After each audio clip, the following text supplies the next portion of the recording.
जानकी निवास में ऊपरी मंजिल पर अमीर डॉली अपने पति रोहित के साथ और नीचे की मंजिल में डॉली की करीब देवरानी सुरभि अपने पति भावेश के साथ रहती है। एक रोज, अरे गधेड़ियो, ये सब क्या है? आज घर पर मेहमान आने वाले हैं और तुम दोनों को मैंने कहा भी था ना कि सारा काम निपटा देना। लेकिन तुम दोनों तो यहाँ सोफे पर फैल कर बैठी हो और मस्त मजे से टीवी में घुसी पड़ी हो। ओफो माँ जी, कितना चिल्लाती हो आप। आपकी बातों से तो मेरे कान फट जाएंगे। वही तो, हमें क्या आपने बेहरा समझ के रखा है क्या? बेहरा नहीं, एक नंबर की नालायक बहू हो तुम दोनों। पहले ये डॉली बहू बनकर आई, तब मुझे लगा कि चलो मेरे तो भाग ही खुल गए। लेकिन नहीं, वैसा कुछ भी नहीं हुआ। फिर मुझे लगा कि चलो दूसरी बहू आ गई, लेकिन ये सुरभि भी गई गुजरी ही निकली। तुम दोनों जैसी बहुएं तो कहीं हो ही नहीं सकती। हाँ माँ जी, ये बात तो आपने एकदम सही कही। हमारी जैसी इतनी बेस्ट और मस्त बहुएं तो कहीं हो ही नहीं सकती। क्यों दीदी? करेक्ट सुरभि, हम दोनों तो बेस्ट हैं। बेस्ट मेरी जुत्ती, काम की ना काज की, बस दुश्मन अनाज की। अब बकवास करना बंद करो और जल्दी से काम करो। तुम दोनों के पास केवल 1 घंटा है।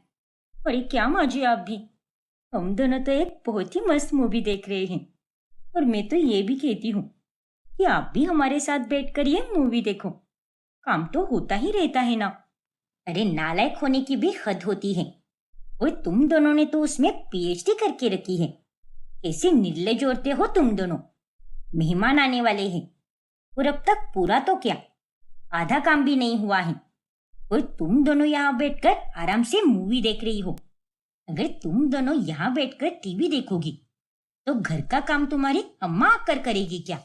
नो माँ जी, अम्मा तो नहीं करेगी, पर हाँ, हमारे द्वारा बुलाए गए कुछ लोग जरूर कर देंगे।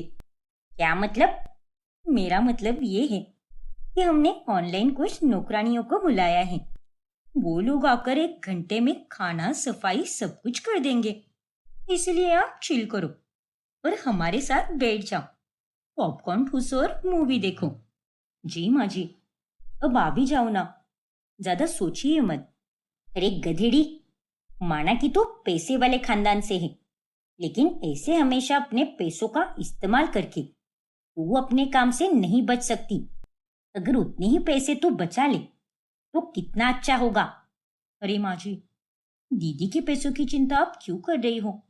छोड़ो ना, भगवान जी ने दीदी को पहले से ही इतना सब दिया है और अब आगे भी ढेर सारा धन देंगे।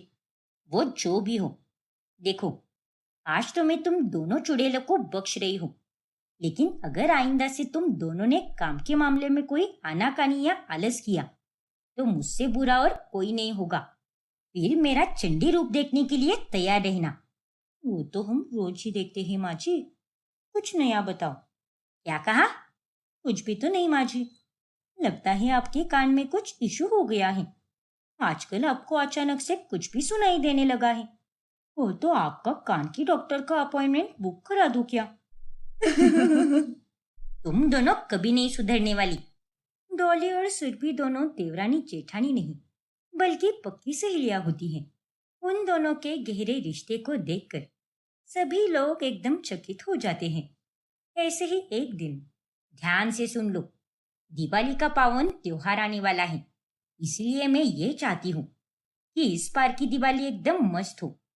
घर की सफाई तुम दोनों को ही करनी होगी और ना ही सिर्फ वो, बल्कि हर एक काम तुम दोनों को साथ में करना होगा। और सुरभि की तो ये पहली दिवाली होगी इस घर में। आप टेंशन मत लीजिए माँ जी, पिछले साल की तरह ही इस बार भी मैं काम वाली को बुला लूंगी। उसे एक्स्ट्रा पैसे दूंगी तो वह सारा काम एकदम अच्छे से करके देगी। नहीं नहीं, कोई जरूरत नहीं है उससे काम करवाने की। अरे तुम दोनों इस घर की बहुएं हो और तुम दोनों का हर काम में हाथ लगना बहुत शुभ होता है। इसीलिए तुम्हें ये सब करना ही होगा। और खबरदार, जो किसी भी नौकर को बुलाया तो। पर माँ जी, चिंता मत करो ना डॉली, हम दोनों मिलकर सारी सफाई कर देंगे। देखना, बहुत मजा आएगा। फिर डॉली और सुरभि दोनों ऊपर और नीचे की मंजिलों की सफाई में जुट जाती हैं।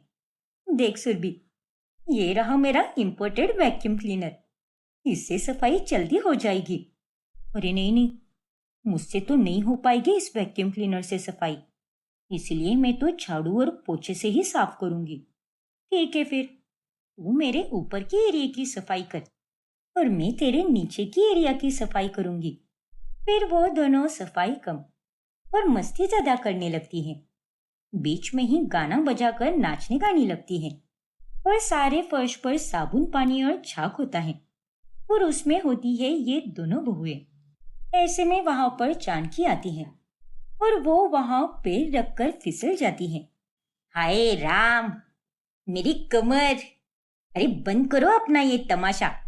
दिवाली की सफाई कर रही हो या होली खेल रही हो, हर जगह पानी और साबुन फैला हुआ है। बेशरम कहीं की। सॉरी माँ जी, लेकिन हम तो ऐसी ही सफाई करेंगे, नाचते गाते ठुमके लगाते हुए। हाँ माँ जी, अब हम दोनों देवरानी जेठानी है ही इतने अलग कि हर बोरिंग से बोरिंग काम में भी मस्ती और मजा ढूंढ ही लेती है। अरे निकम्मियों, इस तरह से सफाई तुम्हारे माताजी ने की थी या पिताजी ने की थी? सफाई करने की जगह तुम दोनों पूरे घर को और खराब कर दोगी। अरे इसे तो तुमने स्विमिंग पूल बना के रखा है। इससे अच्छा तो तू अपने पैसों से उन नौकरानियों को ही बुलवा लेती, वही सही रहता। देखा माँ जी, मैंने तो आपसे पहले भी कहा था, लेकिन आपने मेरी एक नहीं सुनी। लेकिन अब रहने दो, मुझे और सुरभि को ये वाला काम करके बड़ा मजा आ रहा है। चिंता मत कीजिए माँ जी, अभी ये सब खिचड़ी देखकर आपको चिढ़ मच रही होगी, लेकिन आज शाम तक हमारा पूरा घर एकदम शीश महल की तरह चमक उठेगा। जानकी उन्हें कोई जवाब नहीं देती और बस सर पकड़कर परेशान खड़ी होती है। लेकिन शाम के समय ना जाने और कितनी गड़बड़ कर दी होगी इन नासपीटियों ने। अरे ये क्या, घर तो सच में एकदम साफ सुथरा हो गया है। क्या माँ जी, आप भी, आप ना हमें बहुत कम समझती हो, लेकिन ऐसा नहीं है। हम दोनों में हुनर कूट कूट कर भरा है, बस हम उसे दिखाकर अपनी बड़ाई नहीं करना चाहते। यू नो ना। हाँ माँ जी, डॉली दीदी ने बिल्कुल सही कहा। चलो अच्छा है, रायता फैलाते फैलाते ही सही, लेकिन तुम दोनों ने अंत में सब कुछ समेट कर रख दिया और मेरे लिए तो वही काफी है। तो फिर हमें आज की इस मेहनत के बदले क्या इनाम मिलेगा? बताओ ना माँ जी। इनाम? अरे ओ डोबी, तूने अपने ही घर की सफाई की है। यहाँ पर कोई सफाई प्रतियोगिता नहीं हो रही थी जो मैं तुम दोनों को उसके बदले में इनाम दे दूं। बड़ी आई इनाम मांगने वाली। ये आप कैसी बातें कर रही हो माँ जी?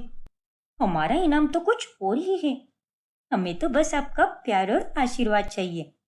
क्यों सुरभि, सही कहा ना मैंने? एकदम सही कहा, हम तो उसी के मारे हैं। अगर आपका आशीर्वाद साथ रहा तो हम हर एक काम ऐसे ही मस्त मजे से पूरा करेंगे। अच्छा अच्छा ठीक है, आयुष्मान भव, हमेशा दुखी, मेरा मतलब सुखी रहो और मेरी हर एक बात इसी तरह माना करो। ना जाने तुम दोनों किस मिट्टी की बनी हो। कभी कभी तो मुझे बहुत गुस्सा दिला देती हो, तो कभी कभी मेरा दिल भी जीत लेती हो। कभी खट्टी तो कभी मीठी, एकदम इमली जैसी हो तुम दोनों। फिर क्या, हम बहुएं किसकी हैं? आपकी ही ना। अगर आप खुद ही इमली जैसी होगी तो आपकी बहुएं भी वैसी ही होंगी ना। क्या कहा? जरा एक लाइन में तारीफ क्या कर दी। तू तो अपने असली रूप में आ गई। दोनों की ये दोस्ती देखकर सभी मोहल्ले वाले भी उन पर पहुंच चलते हैं। ऐसे ही एक दिन जब वो दोनों घर के आंगन में फोटोशूट कर रही होती हैं, तभी देख सुरभि, ये मेरा सबसे महंगा वाला ड्रेस है, इसलिए इसमें एक से एक बढ़कर फोटो खींचना, जिससे सबकी आंखें खुली के खुली रह जाए। हाँ दीदी, फिक्र मत करो, आप आपके ऐसे फोटो खींचूंगी ना कि उन्हें देखकर लोगों की आंखें फटी की फटी तो क्या, फटकर बाहर ही निकल जाएगी। अरे बस बस, इतना भी ज्यादा नहीं। हाँ क्या बात है, ऊपर की मंजिल पर इतना अच्छा महल जैसा कमरा होने के बाद भी ये डॉली मैडम तो आज घर के आंगन में फूल और कांटों के बीच में फोटोशूट कर रही है। क्यों, तुम्हें क्या चुभन हो रही है? मैं क्या तुम्हारे आंगन में आकर फोटोशूट कर रही हूँ क्या? नहीं तो मैं तो बस। ओ प्लीज, चली जाओ यहाँ से। और तुम दोनों की जगह यहाँ धरती लोक पर नहीं, नागलोक में है। एकदम जहरीली हो तुम दोनों। जब देखो तो अपनी आंखें और मुंह से जहर उबालती हो और दूसरों पर चलती रहती हो, और तो और हमें बुरी नजर भी लगाती हो। अरे ओ गुलाम, तू तो शांत ही बैठ। गरीब गवार कही कि तू तो बस अपनी अमीर जेठानी की गुलामी ही करती रहे, तुझे वही शोभा देता है। हाँ तो हूं मैं अपनी जेठानी की गुलाम, लेकिन तुझे इतनी मिर्ची क्यों लग रही है? सिलबट्टे जैसी तो तेरी शक्ल है, और उसमें तू जब अपना ये मुंह खोलती है तो और भी बुरी लगती है। यार सुरभि, हम हाई क्लास लोग हैं, तो ऐसे लो क्लास वाले लोगों की मुंह नहीं लगती जान। छोड़ ना उन्हें और मेरे फोटोज खींचने पर ध्यान दे। वो दोनों पड़ोसियां वहां रहकर बकबक करती रहती है, लेकिन डॉली और सुरभि उन्हें कोई रिप्लाई नहीं करती। फिर एक दिन जानकी को अपनी ननंद सुषमा का कॉल आता है। अरे जानकी, तेरी बहुएं तो एकदम सहेलियों की तरह घूमती फिरती है। मैंने उनकी फोटोज देखी जो उन्होंने स्टेटस पर लगाई थी। हाँ, सो तो है, दोनों में काफी अच्छा जुड़ाव है, लेकिन इतना भी मत होने दे कि उनका जुड़ाव तुझ पर भारी पड़ जाए। अरे इतिहास गवाह है, देवरानी और जेठानी के बीच में कभी अच्छे संबंध हो ही नहीं सकते, लेकिन तेरी दोनों बहुएं तो कुछ अलग ही है।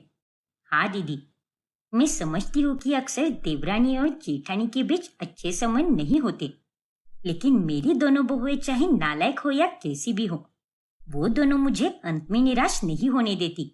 सताती तो बहुत है, लेकिन अपना काम किसी भी तरह पूरा कर ही देती है। उनके होने से ही इस घर में रौनक है, और उनके बिना तो ये घर घर लगता ही नहीं। क्यों? हाँ दीदी, डॉली अमीर घराने से है, तो वही सुरभि गरीब घराने से है, मगर उन दोनों के बीच कभी भी अमीरी और गरीबी को लेकर कोई झगड़ा या नाराजगी आज तक कभी नहीं हुई। और मुझे उन दोनों की यही बात बहुत अच्छी लगती है। और वो दोनों चाहे कितनी भी मस्तीखोर क्यों ना हो, दिल से तो वो दोनों बहुत ही अच्छी है। चलो अच्छी बात है, भगवान करे कि वो दोनों ऐसे ही उस घर को सुख समृद्धि से जोड़ कर रखें। जी दीदी। सुषमा यानी डॉली और सुरभि की बुआ सास को उन दोनों के इस अच्छे रिश्ते को देखकर जलन सी हो जाती है। भैया के जाने के बाद ये जानकी तो कुछ ज्यादा ही तेज हो चुकी है। इसे तो अपनी दोनों बहुओं को लगाम देने नहीं आ रहा तो क्या हुआ? अब देखना, मैं कैसे वहां जाकर उस घर की शांति भंग कर देती हूँ। फिर अगले दिन दिवाली की शॉपिंग के लिए वो दोनों बाजार जाती हैं। और तभी, वाओ दीदी, इस लहंगे को तो देखिए, कितना सुंदर है ना।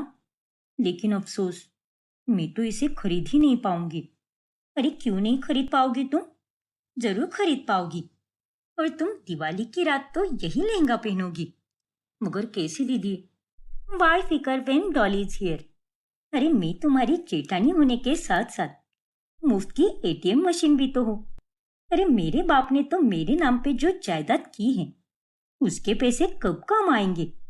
जो चाहे वो खरीद लो, मैं भरूंगी उसके पैसे। लेकिन दीदी, ये तो पूरे 15,000 रुपए का लहंगा है। अरे यार, सिर्फ 15,000 ही तो है। कम ऑन सुरभि, मैं हूं ना। और अब प्लीज वो टीवी शो की बेचारी हीरोइन की तरह ड्रामा करना बंद करो और मस्त स्टाइल मारो। हमें दिवाली की रात सारी मोहल्ले की औरतों को चलाना है, वो भी पटाखों या फुलझड़ी से नहीं, बल्कि अपने स्टाइल और स्वैग से। क्या समझी? हाँ दीदी, जरूर जलाएंगे। और हम दोनों तो खुद किसी एटम बॉम्ब से कम ही क्या। ये हुई ना बात। धन्यवाद दीदी।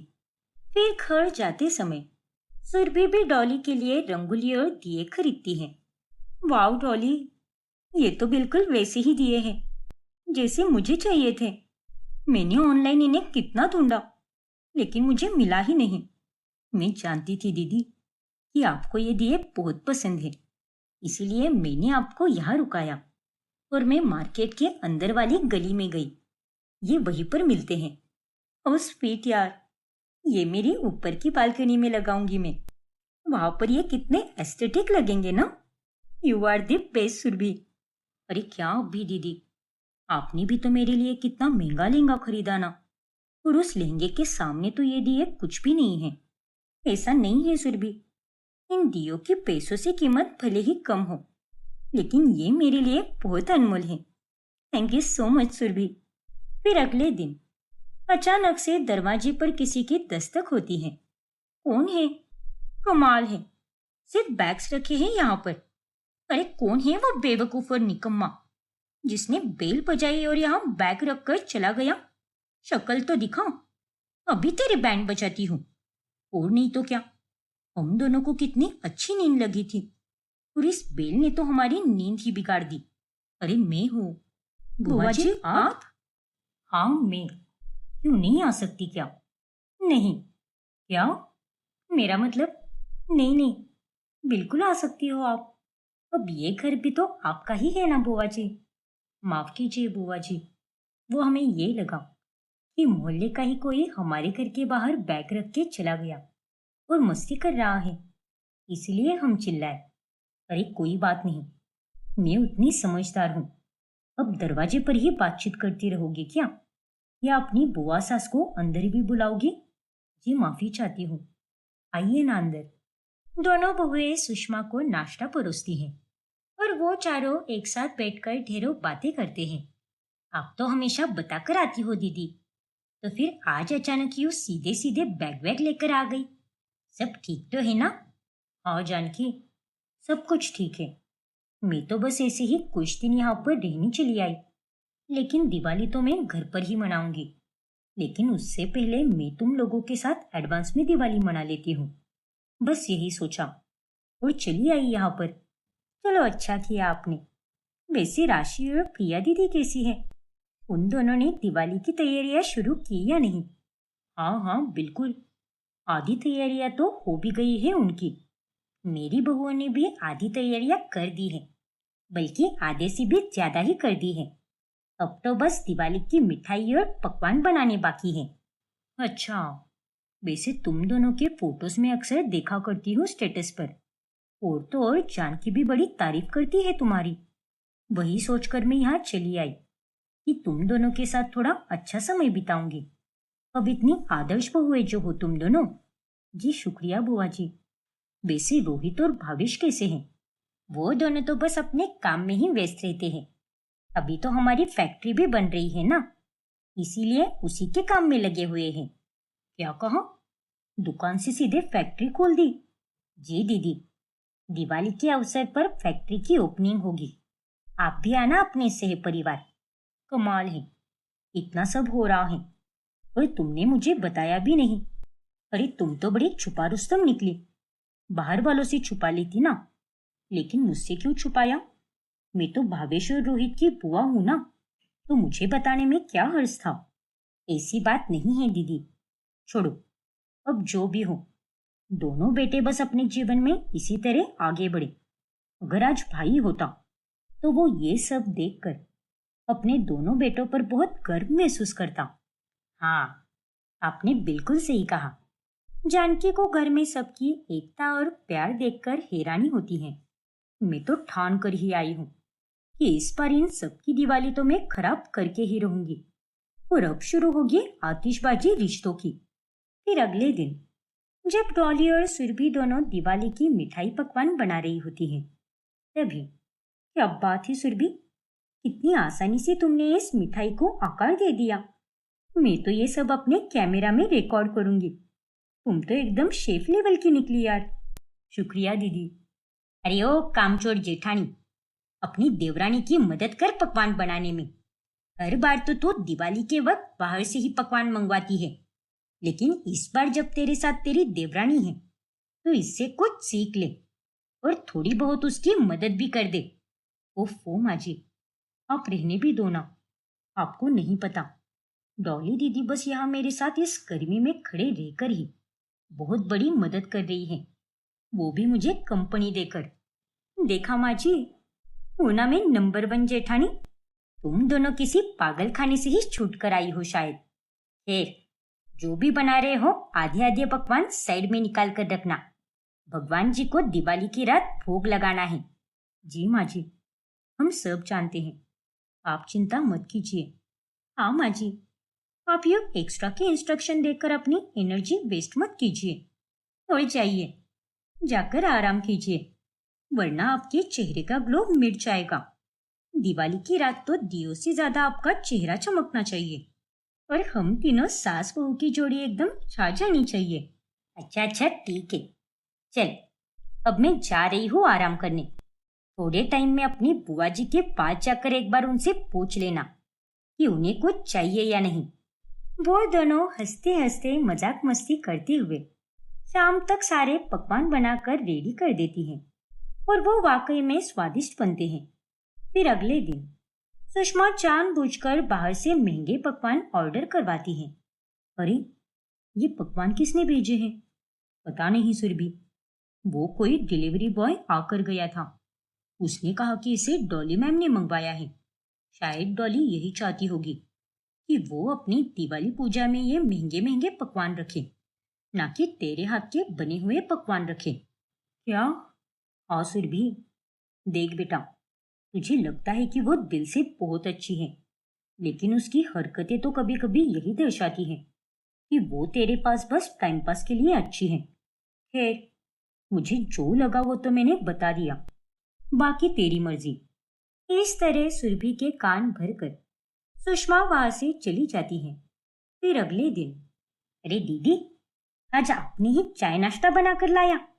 हाँ, वो मुझे बोर हो रहा था ना, इसलिए मैंने सोचा कि चलो कुछ काम ही कर लेती हूँ।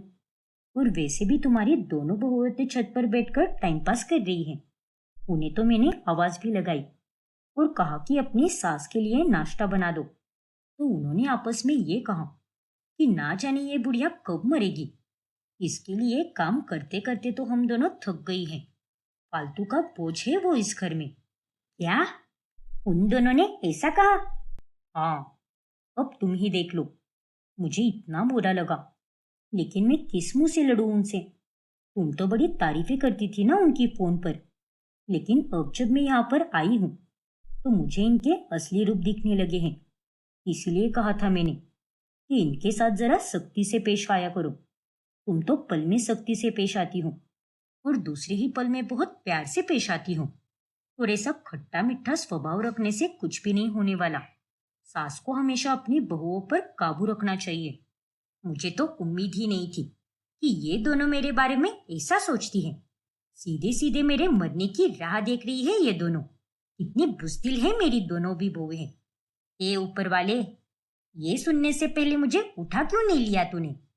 बेचारी जानकी, इसे लगा कि इसकी बहुएं ने वाकई में इसके बारे में ऐसा कुछ कहा है, जबकि मैं तो बस इन सास बहू और देवरानी जेठानी में फूट डाल रही हूँ ताकि ये तीनों जिस हंसती खेलती गृहस्थी पर इतना उड़ती है वो जलकर राख हो जाए।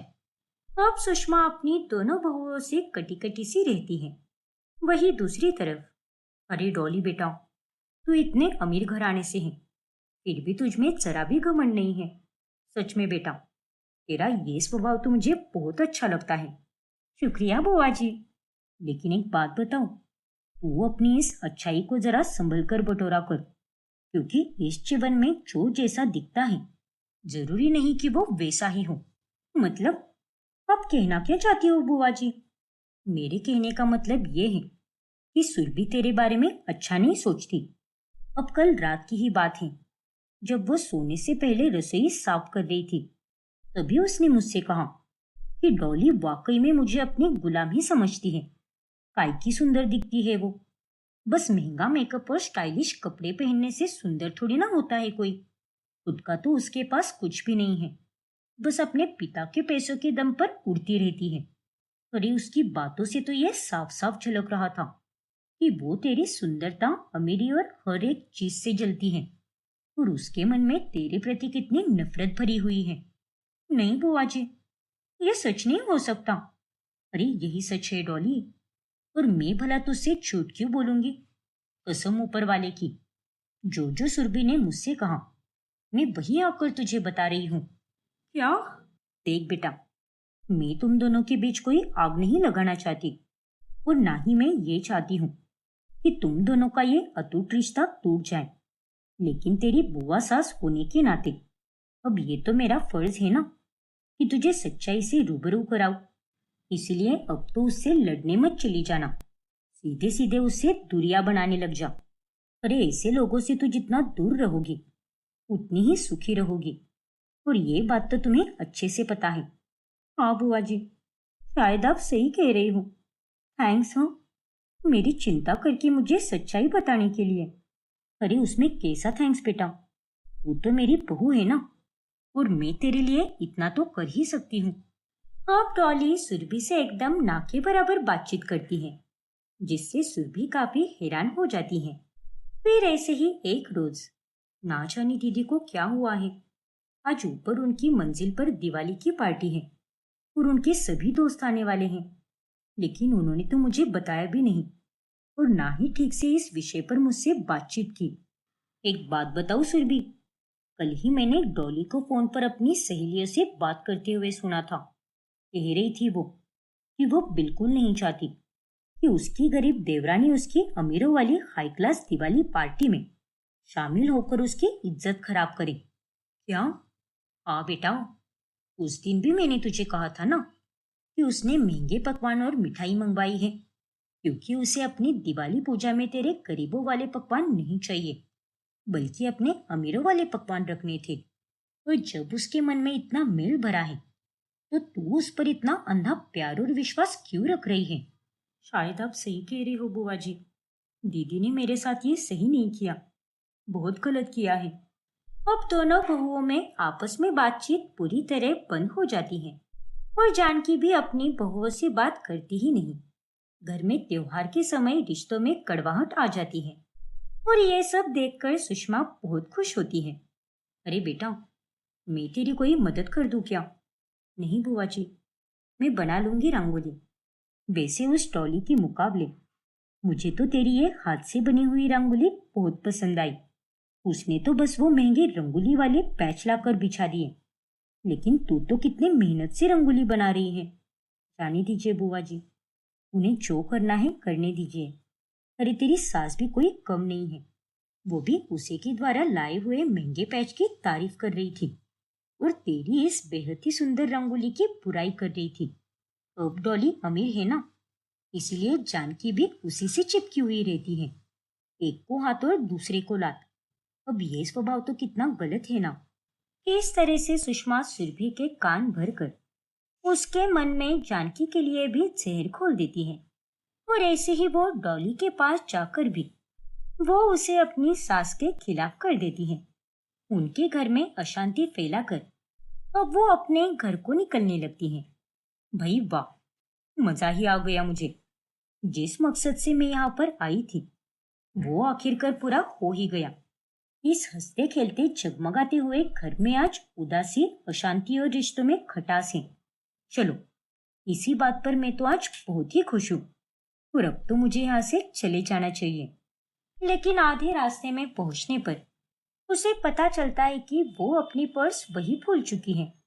फिर जब वो पर्स लेने वापस वहां जाती है, तब तीनों सास बहू को आपस में हंसते और गप्पे मारते हुए देखकर उसकी आंखें फटी की फटी रह जाती हैं।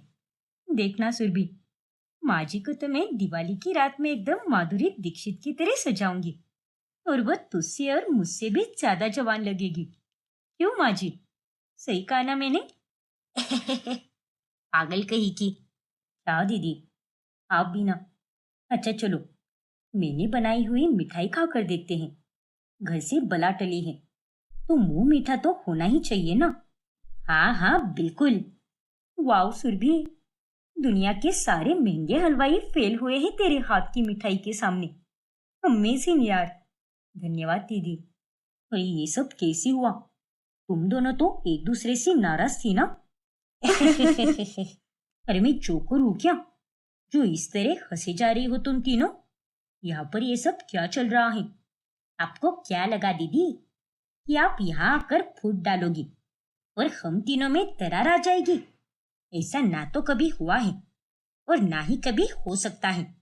हाँ बुआ जी, हमें सब समझ आ चुका था और हमने आपको हमारे आपस में आग लगाते हुए देख भी लिया था। और इसीलिए हमने आपस में ऐसे नाराज होने और लड़ने झगड़ने का नाटक किया ताकि आपको वो सब सच लगे। क्या कहो? इसका मतलब मेरे साथ धोखा किया है तुमने? हाँ बुआ जी, आपके घर में हमारे घर की तरह सुख शांति और खुशियां नहीं है, तो इसीलिए जलन के मारे आप हमारे घर की शांति भंग करने आ गई ना। अरे ये सब करते हुए आपको शर्म कैसे नहीं आई?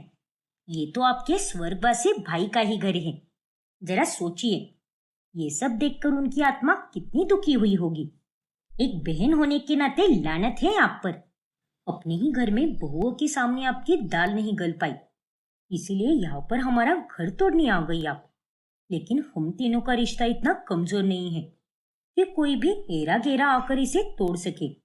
हम दोनों बहनों जैसी हैं और हमारी सास तो हमारी सगी माँ के समान है। हाँ बुआ जी, माँ जी चाहे हमें कितने भी कड़वे ताने क्यों ना दे दे, लेकिन ये बात तो हम भी जानते हैं कि वो हमसे बहुत प्यार करती हैं और वो भी ये जानती हैं कि हम दोनों भी उनसे बहुत प्यार करती हैं। अब देख क्या रही हो आप? इससे पहले कि हम आपकी इज्जत और उतारे, दफा हो जाइए यहाँ से। आज से आप हमारी कोई नहीं, और दोबारा अपनी मनहूस शक्ल लेकर यहाँ आना तो दूर, आने के बारे में सोचना भी मत। हाँ बुआ जी, हमें दिवाली का त्योहार अच्छे से मनाना है, इसलिए बुराई और गंदगी की यहाँ पर कोई जगह नहीं है। निकल जाइए यहाँ से, वरना हम दोनों ढिंचाक बहू हैं, आपको एकदम अच्छी तरीके से निकालेंगे। फिर आप जिंदगी भर उस बेइज्जती को कभी नहीं भूल पाओगी। सुषमा उन्हें कुछ भी नहीं कह पाती और गुस्से में आकर वो वहां से चली जाती है। फिर उसके बाद में पूरा परिवार साथ मिलकर दिवाली का त्योहार मनाते हैं। सुधा की शादी राहुल नाम के एक लड़के से होती है। जैसे ही सुधा घर के दरवाजे पर पहुंचती है, उसे देखकर उसकी सास वसुंधरा उसे कहती है, अरे राहुल बेटा, हमने जैसे सोची थी वैसी बहू तो हमें नहीं मिली। ये ना तो खूबसूरत है ना ही स्टाइलिश है। मैंने कितनी बार कहा था कि लड़की जरा सोच समझ कर देखो, पर तुम्हारे पिता को तो जैसे कुछ दिखाई ही नहीं देता, बस अपनी ही दुनिया में खोए रहते हैं। ये भी नहीं देखते कि आजकल की सोसाइटी में क्या चल रहा है और हमारे लेवल की बहू कैसी होनी चाहिए। तुम्हें तो हर बात में बहू की कमी ही निकालनी है। अरे उसके गुण भी तो देखो ना, ये लड़की कितनी संस्कारों वाली और समझदार है, और यही सबसे बड़ी बात है। और अभी तो उसने घर में अपना पहला कदम तक नहीं रखा है। कम से कम उसे घर में चैन से अंदर तो आने दो।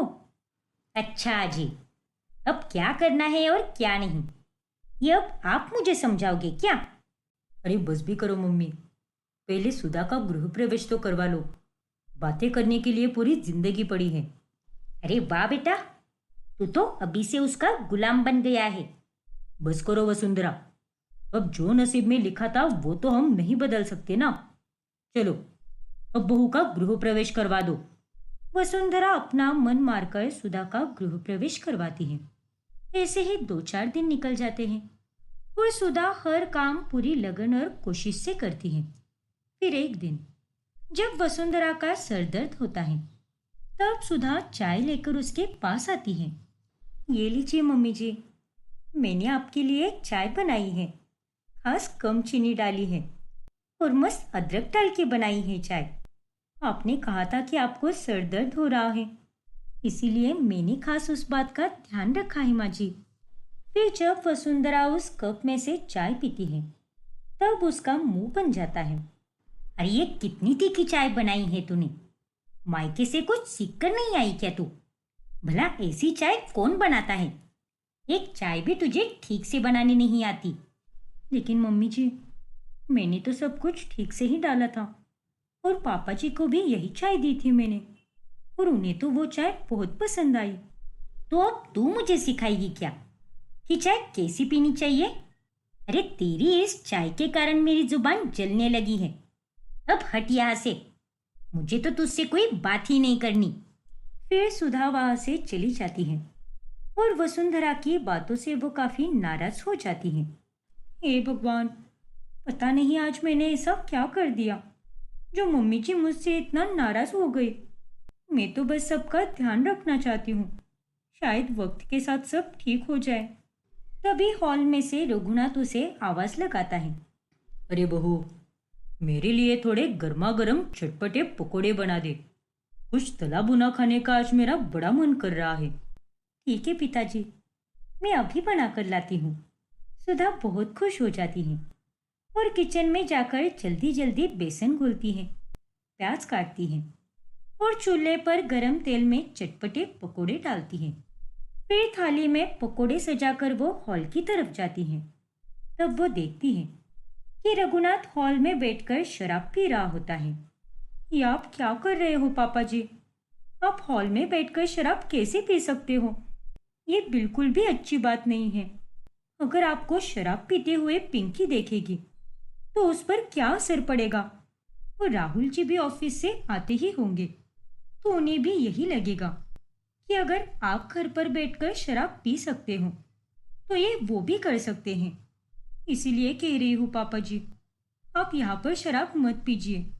चाहिए तो आप अपने कमरे में जाकर बैठिए। सुधा की ये बातें सुनकर रघुनाथ हैरान रह जाता है। ठीक है बहू, जैसा तुम कहो। तुम्हारी बातें मैं सिर आंखों पर रखता हूँ और अब से मैं घर पर शराब कभी नहीं पीऊंगा। शुक्रिया पापा जी कि आपने मेरी बात का गलत मतलब नहीं निकाला। फिर रघुनाथ वहां से उठ जाता है और शराब की बोतल लेकर चुपचाप अपने कमरे की ओर चला जाता है। और उसकी बातें सुनकर सुधा का दिल भी हल्का हो जाता है और उसे लगता है कि शायद अब वो इस घर में कुछ अच्छा कर सकती है। ऐसे ही कुछ दिन बीत जाते हैं। फिर एक सुबह जब सुधा आंगन में पोछा लगा रही होती है, तभी उसे पिंकी की आवाज आती है। मेरा पिंक कलर का ड्रेस नहीं मिल रहा माँ। कहाँ पर रखा है आपने? अरे तेरे कबर्ड में ही होगा बेटा, जरा ठीक से तो देख। अरे मैं कब से ढूंढ रही हूँ, लेकिन मुझे मिल ही नहीं रही। अब आप ही जाकर मुझे ढूंढ कर दे दो। अरे तेरे काम तो खुद ही कर लेना, मुझे क्यों बता रही है तू? तभी वहां पर सुधा आती है। मैं ढूंढ देती हूँ पिंकी। नहीं भाभी, मुझे आपकी इतनी मेहरबानी नहीं चाहिए। मैं खुद ही ढूंढ लूंगी। इतना कहकर पिंकी अपने कमरे में चली जाती है और वो अब खुद ही अपना ड्रेस ढूंढने लगती है, लेकिन उसे वहां पर कुछ भी नहीं मिलता। और तभी वहां पर सुधा भी आती है और वो 1 मिनट में ही उसकी ड्रेस ढूंढकर निकालती है। ये देखो पिंकी, ये रही तुम्हारी ड्रेस। पिंकी उसे कुछ भी नहीं बोलती और चुपचाप वो ड्रेस ले लेती है। फिर वो तैयार होकर घर के बाहर जाने लगती है और वहां पर उसे एक लड़का मिलने के लिए आया होता है। जल्दी में जाने के कारण पिंकी अपने फोन को वहीं पर भूल जाती है और तभी वो फोन सुधा देख लेती है। अरे ये तो पिंकी का फोन लग रहा है, अभी अभी बाहर गई है वो। जल्दी से उसे देखकर आती हूँ, वरना वो तो बिना फोन के ही चली जाएगी। फिर जैसे ही सुधा घर के बाहर आती है, वो पिंकी को उस लड़के के साथ देख लेती है। देखो सनोज, मैं तुमसे बहुत प्यार करती हूँ, लेकिन हम अभी शादी नहीं कर सकते हैं। अरे अभी तो हम सिर्फ अच्छे दोस्त बने हैं, और जब कॉलेज खत्म होगा तब हम सोचेंगे। और तुम हमारे घर में ऐसे मत आया करो, वरना अगर कोई तुम्हें यहाँ पर देखेगा ना तो मुझ पर भारी मुसीबत आ जाएगी। मुसीबत आ जाएगी नहीं, आ गई है पिंकी। और ये लड़का कौन है? और ये तुमसे इस तरह से बात क्यों कर रहा है? अरे कुछ भी तो नहीं भाभी, ये तो बस मेरा कॉलेज का फ्रेंड है। झूठ मत बोलो पिंकी, अभी अभी ये कह रहा था कि ये तुमसे शादी करना चाहता है। आखिर तुम्हारा ये सब क्या चल रहा है? मम्मी जी और पापा जी को ये बात पता है क्या? देखिए भाभी, आपको मेरे मामलों में टांग अड़ाने की कोई जरूरत नहीं है। आप तो बस अपने काम से काम रखो। देखो पिंकी, ये हमारे घर का मामला है, इसीलिए इसमें टांग अड़ाना मेरा फर्ज है। और तुम अगर कोई गलत कदम उठाओगी तो इसका असर हमारी घर की इज्जत पर पड़ सकता है। उनकी बातें चल ही रही होती हैं कि तभी वहां पर वसुंधरा आती है। अरे ये सब यहाँ पर क्या चल रहा है और इतना शोर क्यों मचा रखा है? अरे नमस्ते आंटी जी, मैं तो सुधा से मिलने आया था। और सुधा, आपने जो डॉक्यूमेंट कहे थे वो मैं लेकर आया हूँ। डॉक्यूमेंट? कौन से डॉक्यूमेंट? ये सब झूठ है माँ जी। ये लड़का पिंकी का बॉयफ्रेंड है और इसे यहाँ पर पिंकी ने ही बुलाया है। नहीं माँ, भाभी झूठ बोल रही है। मैं तो इस लड़के को जानती भी नहीं हूँ और मेरा कोई बॉयफ्रेंड भी नहीं है। बस करो पिंकी, मैं झूठ नहीं बोल रही हूँ। अरे मैं तुम्हारी भाभी हूँ और सही क्या और गलत क्या ये मुझे अच्छे से पता है। बस कीजिए भाभी, इतना घटिया इल्जाम आप मुझ पर मत लगाइए। तभी वहां पर राहुल ऑफिस से लौटता है। अरे क्या हुआ है? आप सभी लोग घर के बाहर क्या कर रहे हो? राहुल के आते ही वो लड़का वहां से निकल जाता है। देखिए ना भैया, भाभी ने आज घर पर एक लड़के को बुलाया था और जब मैंने इन दोनों को साथ में देखा तब माँ को बता रही है कि वो लड़का मेरा बॉयफ्रेंड है। ये सब क्या चल रहा है सुधा? कौन था वो लड़का? देखिए, वो लड़का मेरा नहीं बल्कि पिंकी का बॉयफ्रेंड था और जब मैंने इन दोनों को साथ में देख लिया तो ये उल्टा इल्जाम मुझ पर ही लगा रही है कि वो लड़का मुझसे मिलने आया है। बस कर बहू, मेरी बेटी पर झूठा इल्जाम मत लगा। अरे वो तो ऐसा कोई काम कर ही नहीं सकती जिससे हमारा सर झुक जाए। अच्छा ठीक है माँ, अब जो हुआ सो हो गया। अब सब लोग अपने अपने काम पर लग जाओ और इस बात को यहीं पर खत्म करो। फिर सभी लोग चुपचाप अपने कमरे में चले जाते हैं और अब सुधा सोच में पड़ जाती है। पता नहीं इस घर में ये सब क्या चल रहा है। एक दिन भी मेरा चैन से नहीं गुजरता। आज तो मेरी कोई गलती भी नहीं थी। अब सच कहना भी गुनाह हो गया है क्या? देखो सुधा, सच सच बताओ कि वो लड़का कौन था? मैं सच कह रही हूँ राहुल जी, वो लड़का पिंकी का बॉयफ्रेंड था और मेरा उससे कोई लेना देना नहीं है। आखिर आप मेरी बातों पर भरोसा क्यों नहीं कर रहे? अच्छा ठीक है बाबा, चलो छोड़ो ये सब। अब इस बात को आगे मत बढ़ाओ, इससे तो मेरा सिर दर्द कर रहा है। एक काम करो ना, जल्दी से मेरे लिए एक कॉफ़ी बना दो। ठीक है राहुल जी, आप जाकर फ्रेश हो जाइए, तब तक मैं आपके लिए कॉफ़ी बना कर लाती हूँ। फिर सुधा राहुल के लिए कॉफी लेकर आती है। आप ये कॉफ़ी पीकर आराम कीजिए। किचन में बहुत सारे बर्तन पड़े हैं तो वो मैं पहले धो लेती हूँ, फिर उसके बाद ही रूम में आऊँगी। फिर सुधा वापस किचन में चली आती है और वो वहां पर बर्तन धोने लगती है और तभी उसे वसुंधरा के कमरे से कराहने की आवाजें आने लगती है। और ये कैसी आवाज़ है?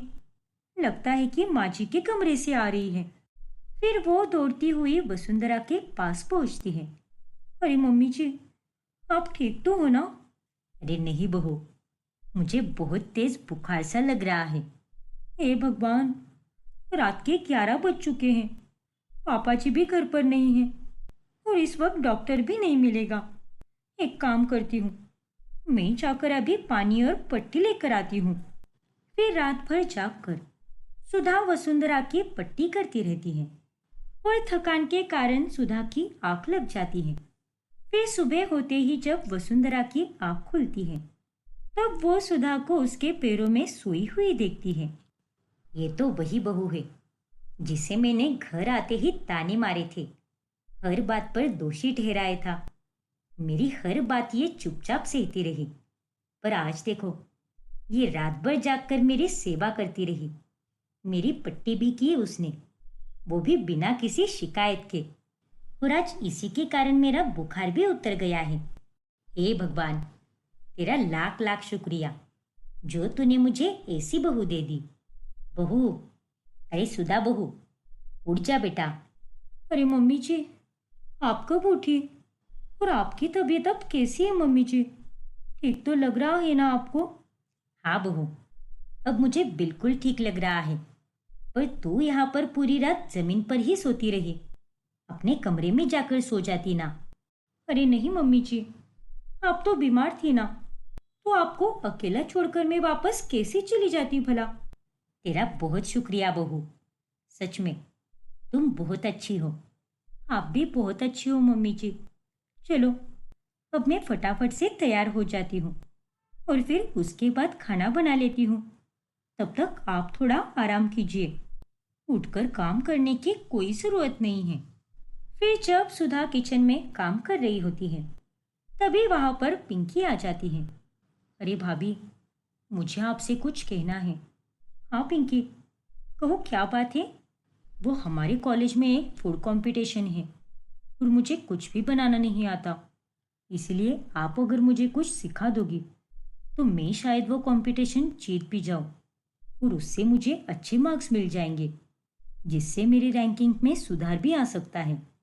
हाँ तो ठीक है ना, इसमें पूछने की क्या बात है भला। मैं आज से ही तुम्हें सब सिखा दूंगी। फिर उसी दिन से सुधा हर एक दिन पिंकी को अलग अलग डिश बनाना सिखाती है और कुछ ही दिनों में पिंकी अच्छी कुकिंग सीख जाती है और उसके कॉलेज में फूड कंपटीशन में वो फर्स्ट आ जाती है। ये देखिए भाभी, मैं फर्स्ट आई हूँ कॉलेज में, और वो भी सिर्फ आपकी वजह से। आपको पता है, मेरे हाथ का खाना खाकर सबने मेरी बहुत तारीफ की। करेंगे भी क्यों नहीं, आपने जो सिखाया था मुझे। थैंक यू सो मच भाभी। अरे कोई बात नहीं पिंकी, मुझे खुशी है कि तुम जीत गई और आखिर तुम्हारी मेहनत रंग ला ही गई। और भाभी, मैं आपसे एक और बात कहना चाहती हूँ। उस दिन जो मैंने आप पर इल्ज़ाम लगाया था वो बहुत गलत था और वो लड़का सच में मेरा बॉयफ्रेंड था, लेकिन मैंने सबके सामने आपको शर्मिंदा कर दिया और उसके लिए मुझे बहुत अफसोस है भाभी। अब जो हुआ वो बीत गया पिंकी, और हम सब इंसान हैं और गलतियां तो सबसे होती है। लेकिन तुमने आज अपना सच मान लिया और मेरे लिए तो यही बड़ी बात है। आप सच में बहुत अच्छी हो भाभी।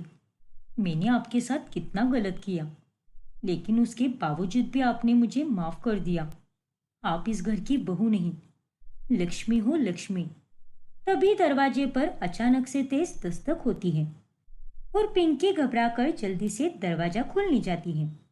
और जैसे ही वो दरवाजा खोलती है, तब उसके सामने उसका बॉयफ्रेंड खड़ा होता है और उसे देखकर पिंकी का चेहरा डर से सफेद पड़ जाता है। वो बिना कुछ बोले घबराकर तुरंत दरवाजा बंद कर देती है और दौड़ती हुई सीधा सुधा के पास पहुंच जाती है। भाभी, प्लीज दरवाजा मत खोलिए। मेरा बॉयफ्रेंड पागल हो गया है और वो कुछ भी कर सकता है। तुम घबराओ मत पिंकी, मैं हूं ना तुम्हारे साथ। वो तुम्हें कोई नुकसान नहीं कर पाएगा। तभी अचानक से दरवाजा खुलता है और वो लड़का गुस्से में अंदर घुस जाता है। पिंकी, तू मेरा फोन क्यों नहीं उठा रही? अरे तुझे क्या लगता है, बात ना करके तू मुझसे पीछा छुड़ा लेगी क्या? ए लड़के, तमीज से बात करो। ये कोई सड़क नहीं, हमारा घर है और मेरी ननद कोई एरी गेरी चीज नहीं है जो जब तुम चाहो उसे डराओ और धमकाओ। तू बीच में मत आ, वरना अच्छा नहीं होगा। सुधा और उस लड़के की बात चल ही रही होती है कि तभी पिंकी पुलिस को फोन लगाती है। इसके मुंह मत लगो भाभी, और आप पीछे हट जाओ। मैंने पुलिस को फोन कर दिया है और वो यहाँ पर किसी भी वक्त आते होंगे, और अब तो ये लड़का पक्का जेल में सड़ेगा। फिर पुलिस आकर उस लड़के को पकड़कर लेकर जाती है और जब घर वालों को ये बात पता चलती है तब वो लोग सुधा पर बहुत खुश होते हैं और उसी दिन पहली बार सुधा को अपने ससुराल में बिना किसी शिकायत के या किसी भी झगड़े के ना होने के कारण चैन की नींद मिलती है। बुलबुल और अंजलि दोनों चचेरी बहनें होती हैं। बुलबुल कई सालों से गांव में रह रही होती है, वही अंजलि बचपन से शहर में रह रही होती है। लेकिन उन दोनों की शादी एक ही घर में होती है। बहुओं, जल्दी से सारा काम निपटाओ, फिर हम तीनों को साथ में बिमला बहन के जन्मदिन की पार्टी में जाना है। ठीक है माँ जी।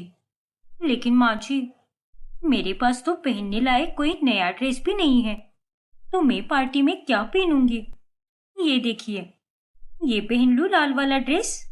अरे नहीं नहीं, पागल पागल हो गई है क्या? इतने भड़कीले कलर में तू एकदम घटिया लगेगी। इस अंजलि के पास तो थोड़े बहुत ठीक ठाक कपड़े हैं, लेकिन तुझ जैसे गांव के गवार के पास तो एक भी ढंग का कोई ड्रेस नहीं है।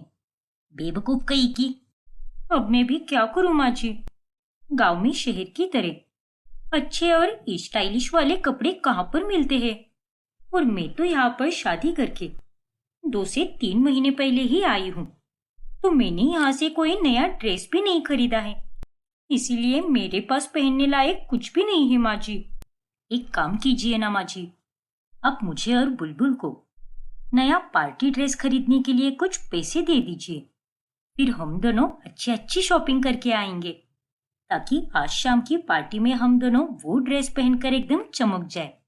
क्यों बुलबुल? हाँ अंजलि, बिल्कुल सही कहा तूने। अरे क्या खाक सही कहा? नहीं नहीं, मैं तुम दोनों को कोई पैसे वैसे नहीं देने वाली। एक काम करो, मेरे पास 2 पुराने ड्रेस पड़े हैं, तो उसे फिटिंग करके पहन लेना तुम दोनों। और वो ड्रेस तो मैंने अभी तक नहीं पहने हैं, तो वो कपड़े एकदम नए हैं, इसीलिए तुम्हें उसे पहनने में कोई दिक्कत नहीं होनी चाहिए। लेकिन माँ जी, अब मैंने कह दिया सो कह दिया, मुझे इस पर अब कोई बहस नहीं चाहिए। और तुम दोनों की माँ को तो अच्छे से सिलाई बुनाई भी आती है, तो उसके बारे में तुम्हें भी कुछ पता होगा, इसीलिए अब तुम दोनों को भी अपने लिए नए नए कपड़े सिलने होंगे, वो भी पुराने कपड़ों से। लेकिन अभी के लिए मैं जो 2 ड्रेस दे रही हूं ना, उसे ही तुम्हें पहनना होगा। अरे हमारे पास कोई पैसों का पेड़ नहीं लगा है जो उसे तोड़कर मैं तुम दोनों को दे दूं। बुलबुल और अंजलि को अपनी सास पर बहुत गुस्सा आता है। जेठी और राज तो दोनों माँ जी को खर्चे के लिए कितने सारे पैसे देते हैं, लेकिन फिर भी माँ जी हमें उन पैसों में से एक भी पैसा नहीं देती। पता नहीं इतने सारे पैसों का वो क्या करती है। वही तो, और ऊपर से तो उन्हें अपनी इज्जत कितनी प्यारी है, तो हम दोनों को नया ड्रेस दिलाने में उन्हें क्या दिक्कत है। लेकिन नहीं, खुद के फिजूल खर्चों के लिए उनके पास बराबर पैसा रहता है, लेकिन हम दोनों अगर उनसे पैसे मांगने जाए तब तो उन्हें मौत आ जाती है। फिर उस दिन पार्टी में वो दोनों उनकी सास ने दिया हुआ पुराना ड्रेस ही पहनकर जाती है। रीता उन दोनों को नए कपड़ों के लिए कोई पैसे नहीं देती, जिस कारण उन दोनों को अपने कपड़े खुद से ही सिलने पड़ते हैं। ऐसे ही एक रोज जब पड़ोसन ज्योति उनके घर पर आती है, तभी क्या बात है रीता, अरे तेरी दोनों बहुओं के हाथ में तो एकदम जादू है जादू। कितने सुंदर सुंदर ड्रेस सिले हैं उन दोनों ने। अरे देखने पर तो यकीन ही नहीं हो रहा था, उल्टा मुझे तो ऐसा लग रहा था जैसे कि किसी बड़ी दुकान से खरीद कर लाए हैं उन दोनों ने कपड़े। हाँ ज्योत्सना, ये बात तो तूने एकदम सही कही। मेरी दोनों बहुएं तो एकदम कलाकार है। शहरी और गांव की डिजाइन का उन दोनों में अच्छा सा तालमेल है। सच में उन दोनों के सिले हुए ड्रेस तो एकदम अच्छे होते हैं। और अंजलि, मेरी नातिन का जन्मदिन आने वाला है, तो उसके लिए भी तुम दोनों मिलकर कुछ सिल दोगी क्या? जी काकी, बिल्कुल सिल देंगे। आप हमें 2 से 3 दिन पहले बता देना, ताकि हम सारी तैयारी कर सके। धन्यवाद बेटा, मैं बता दूंगी तुझे। इस तरह मोहल्ले वालों को उन दोनों के बनाए हुए ड्रेसेस बहुत पसंद आते हैं, जिस कारण रीता की इज्जत भी अब काफी बढ़ जाती है। शाबाश बहुओं, तुम दोनों के अच्छे काम के कारण हर तरफ मेरी तारीफों के पुल बांधे जा रहे हैं। अरे यही तो चाहिए था मुझे। और मेरी इज्जत को इस तरह बरकरार रखने के लिए तुम दोनों का बहुत बहुत धन्यवाद। कोई बात नहीं माँ जी, लेकिन जब हम दोनों आपकी इज्जत के बारे में सोचकर इतने अच्छे अच्छे कपड़े सिलकर पहनते हैं, तो क्या आपको नहीं लगता क्या कि आपको भी हम दोनों के बारे में थोड़ा सा तो विचार करना ही चाहिए? हाँ माँ जी, और हमें पैसे देकर नए ड्रेस लाने की अनुमति भी देनी चाहिए। जब भी कोई फंक्शन हो या पार्टी हो या फिर कोई तीज त्योहार हो, हम दोनों तो बस सिलकर ही कपड़े पहनते हैं, लेकिन हम दोनों को भी बाहर से खरीदी किए हुए कपड़े पहनना है माँ जी। हाँ माँ जी, बुलबुल एकदम सही कह रही है। आपको पता है, बाहर की दुकान से ड्रेस लिए हुए तो हमें जमाना हो चुका है। अरे निकम्मियों, हम लोग कोई अंबानी नहीं है जो पैसों को पानी की तरह इस्तेमाल करते बैठे। इसीलिए जो है उसी में खुश रहो, वरना तुम दोनों को तो वो भी नसीब नहीं होगा। बड़ी आई बाहर से कपड़े लेने वाली। इतना कहकर रीता वहां से चली जाती है जिस कारण उन दोनों बहुओं को फिर से गुस्सा आ जाता है। ना जाने ये बुढ़िया अपने आप को क्या समझती है। दुनिया के सामने तो कितना महान बनती है, पर असल में तो ये एकदम नालायक है, नालायक। और नहीं तो क्या। गांव में जैसे हम ओखल में मसाला कूटते थे ना, कभी कभी तो मन करता है कि माँ जी को उस ओखल में डालकर जोर जोर से कूट दूं। सच में अंजलि, अरे इस बुढ़िया ने तो मेरे दिमाग पर दही करके रखा है। फिर ऐसे ही एक दिन रीता अपनी दो सहेलियों के साथ 2 दिनों के लिए सैर पर जाती है, जिसमें उसके ढेरों पैसे खर्च भी हो जाते हैं।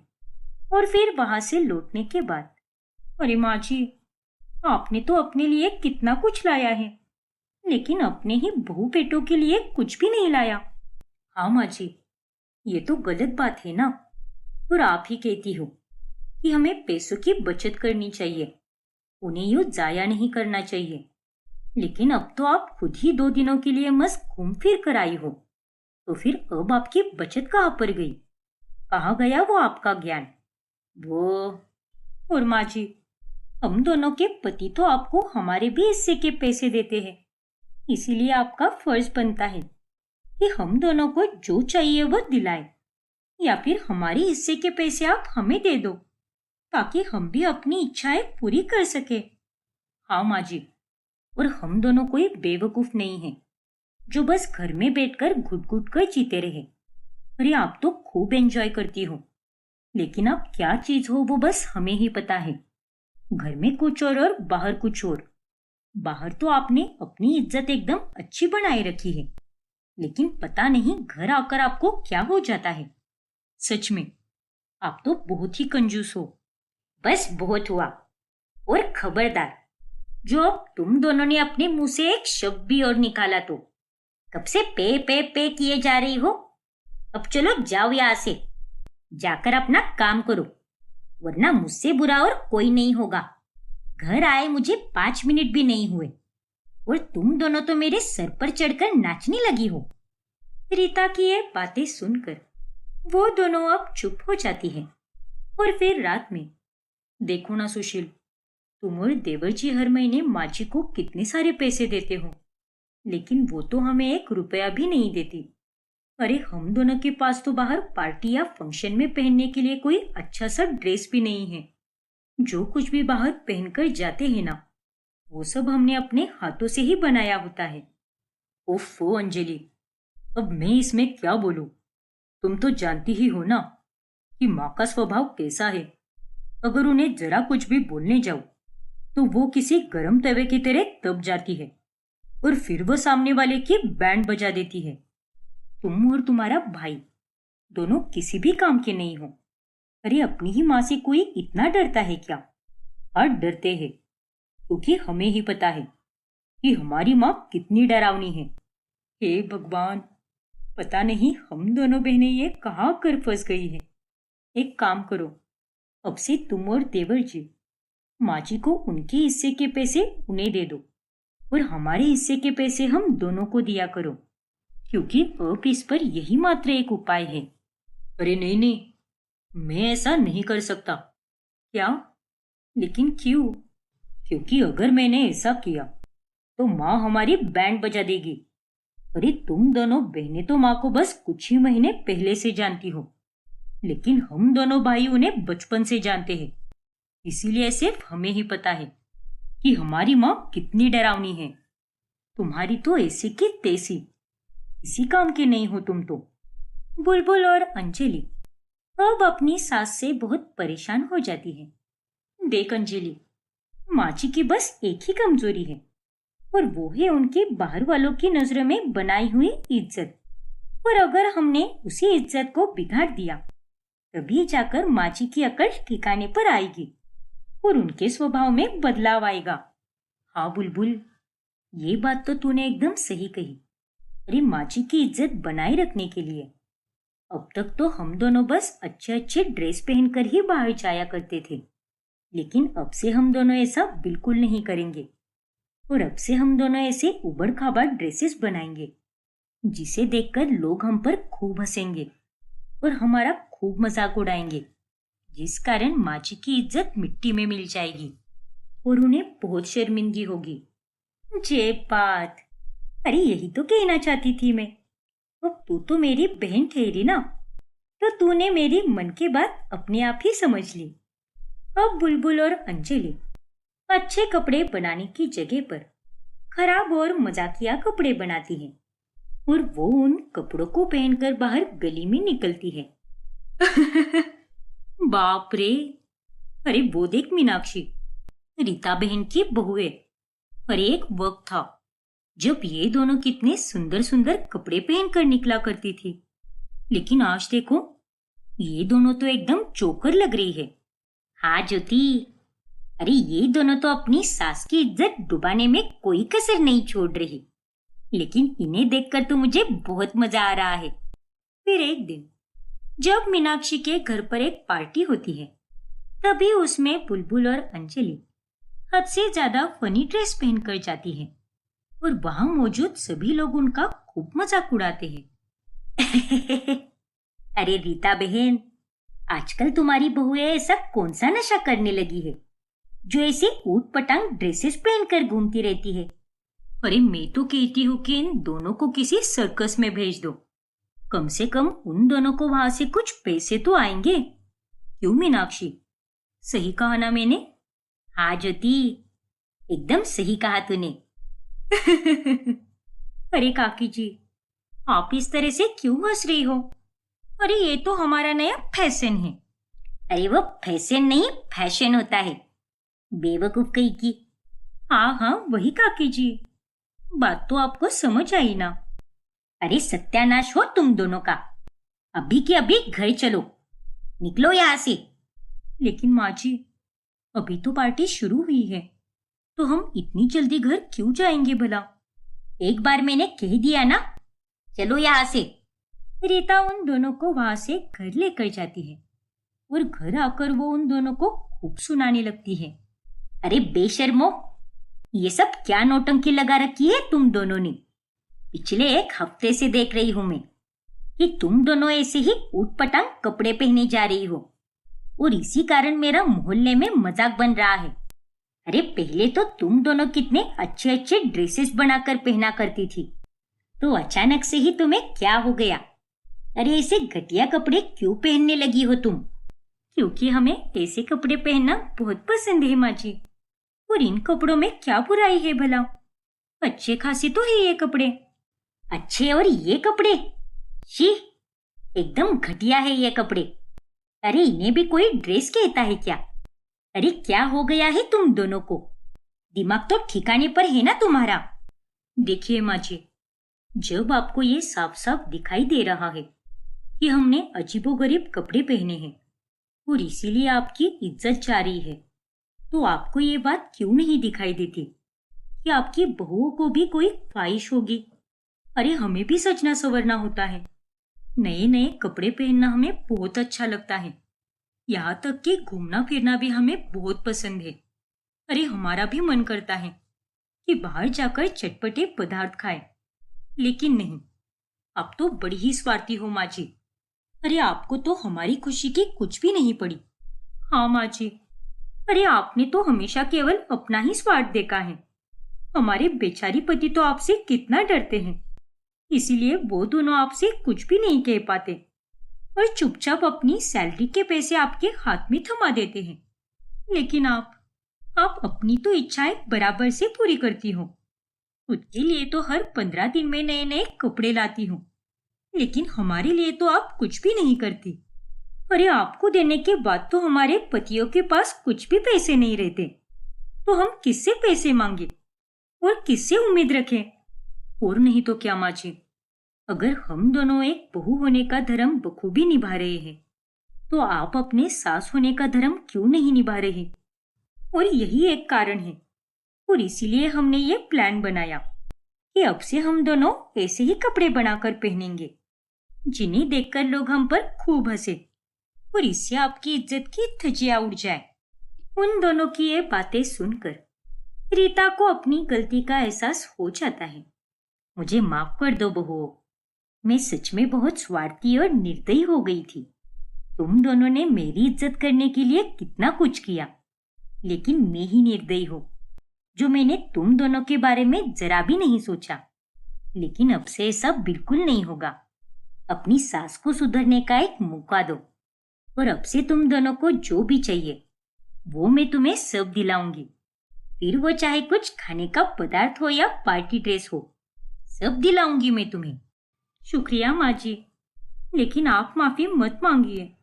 और जीवन में हमें हमेशा एक बात याद रखनी चाहिए कि हम अगर दूसरों के साथ अच्छा बर्ताव करेंगे, तभी जाकर दूसरे भी हमारे साथ अच्छा ही बर्ताव करेंगे।